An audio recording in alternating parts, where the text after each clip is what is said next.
Magandang hapon po sa atin lahat mga kapatid, no? May gagawin tayong sharp na TV. Pero ang gusto na may-ari ito mga bro ay gagawin na raw smart, kasi ito ay LED TV lang. Ang problema nito mga bro ay yung kanyang motherboard. Standby power lang siya mga bro. Yan, no? Sinaksak mo siya, standby power lang. Yan, pula. Saksak natin mga bro. Pula lang siya, kahit i-on mo yung pinaka power dito sa likod, hindi rin siya nagbabago, hindi siya nag-on. Kahit sa remote daw ayaw pa rin. Kaya gusto niya ililipat na lang sa gawing smart na lang to. At nagkasundo naman kami sa halagang pagkasunduan mga bro. Yan, pinapirmahan ko nga sa kanya yung kanyang screen, para sakaling may problema tong screen hindi tayo masisisi. Kaya pinarmahan ko sa kanya para pag kinabit natin sa ibang TV ito, malalaman kung may problema ba yung screen niya o wala. Kasi ito sa ngayon, ang problema ay yung board niya.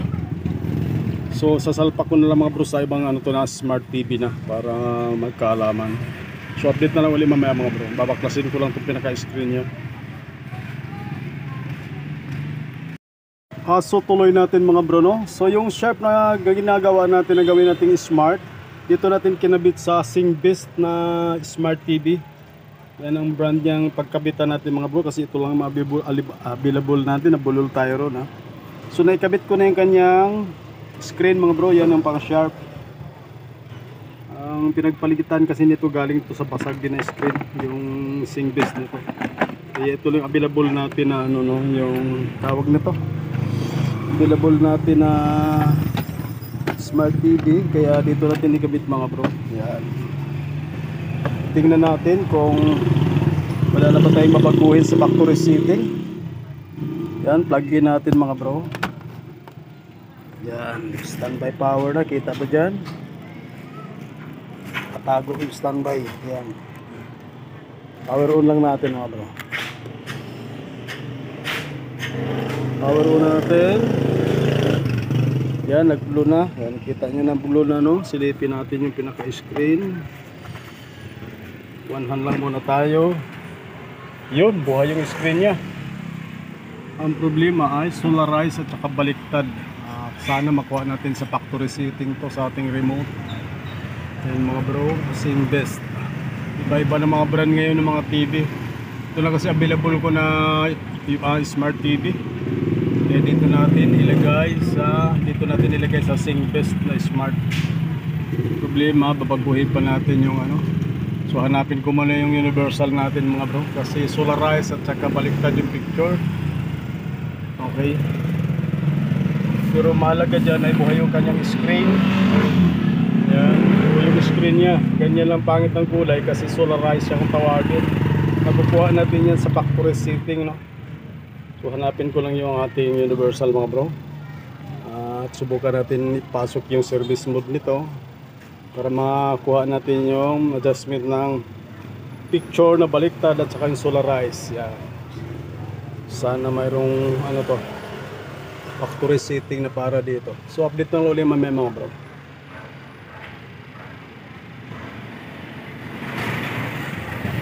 Yan pala yung fill up pirma ng may-ari, kaya hindi ko buburahin yan hanggang hindi ito natapos.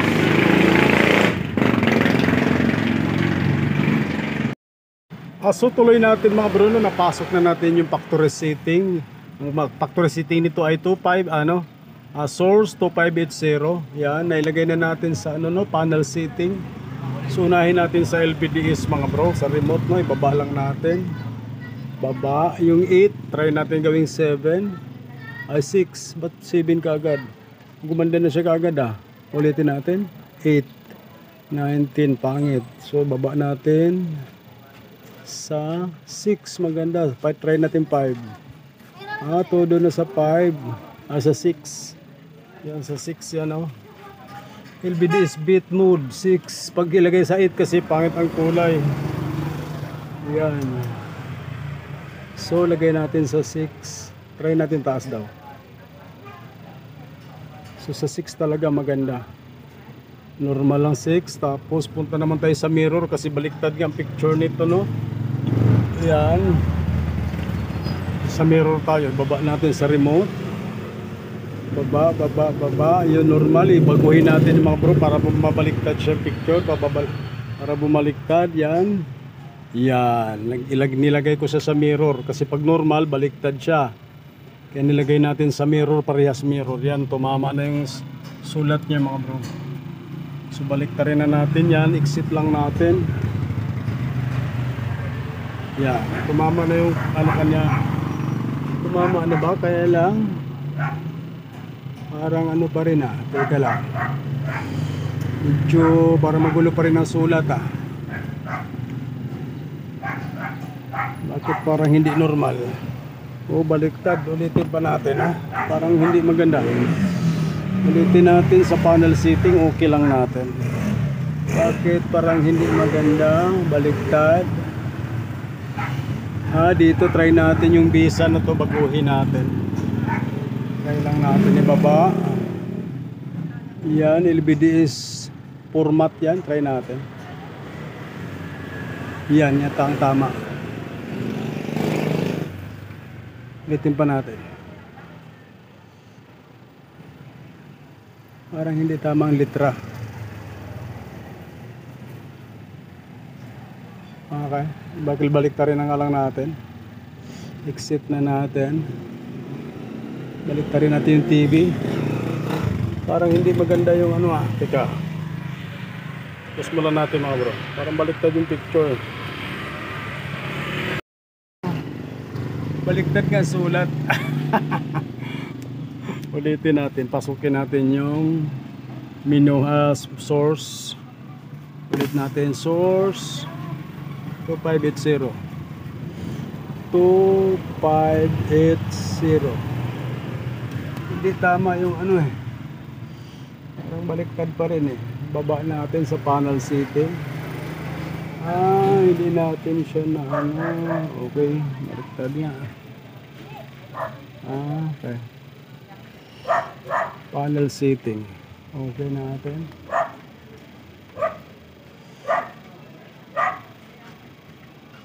bakit hindi nag-mirror nag-mirror sa ulit. So baba natin.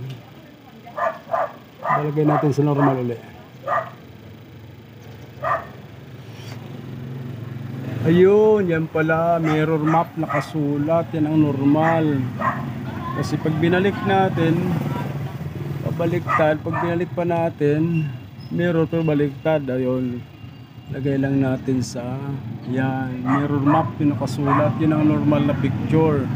Tsaka tumama na yung litra niya. Yan, mababasa na natin ang mga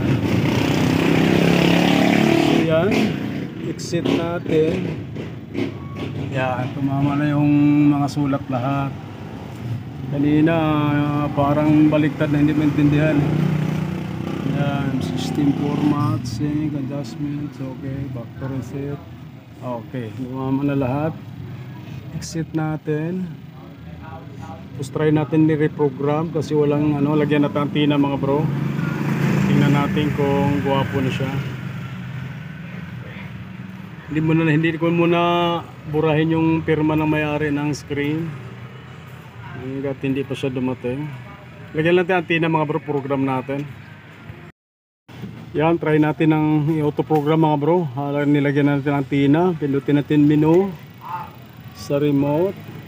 Yan, punta tayo sa channel, enter natin, auto search tayo mga bro, auto search, okay. Yan, ATV signal, okay. Okay, confirm lang natin. Yan, hintayin lang natin na matapos ang mga bro, kung malinaw ba to kahit antenna lang, kung mayroon na ba tong digital frequency.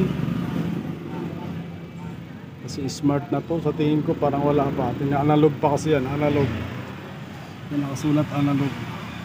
Makapasok, tingnan natin pagkatapos nito baka may digital. Mas maganda kung may digital na. At wala ka ng TV Plus para may sarili ka ng TV Plus. Sa tingin ko mayroon pa. Wala, analog lang. Ayun lang, so antinahan lang natin. Sulan plus ang digital.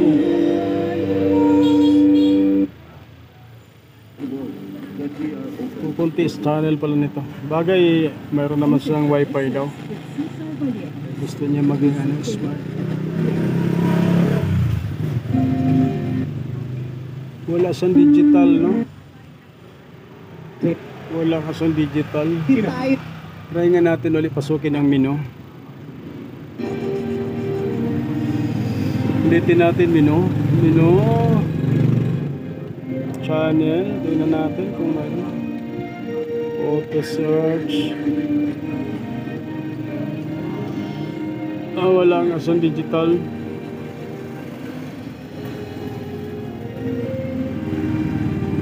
Pero okay na yan mga bro, kasi kabit naman nila sa wifi ito, naka-YouTube, malinaw na ito pag kinabit sa wifi. So okay na ito mga bro, maganda na ito. Pero kung antina lang, magandahan mo lang antina ito, malinaw din naman. Kasi dyan maiksi kasi antina ko, kaya medyo ganyan siya, medyo may barang gamong-gamong.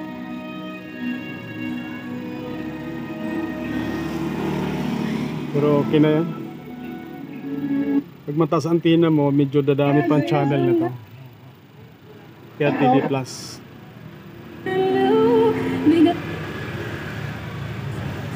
Yan. Try pa natin lagyan ng TV Plus para mas maganda talaga makita natin liwanag pala. So i-video naman natin. Video. Yan. Lagyan pa natin ng TV Plus.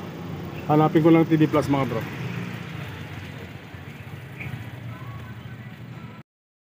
So yan, kinabit na natin sa TV Plus mga bro, no? Yan, power on lang natin para makita talaga natin yung liwanag niya or magandang picture niya. Saan na ba yun? Yan, power on na siya. Antayin lang natin mga bro ng mga lumabas na nakabibidyo natin. Ganyan talaga to pag smart TV, medyo matagal yan, maglo-loading pa siya. Yan. Wisdom share. Hindi tayo sumukontra yung liwanag ng ano, liwanag sa araw, so dun sa TV nagre-reflect.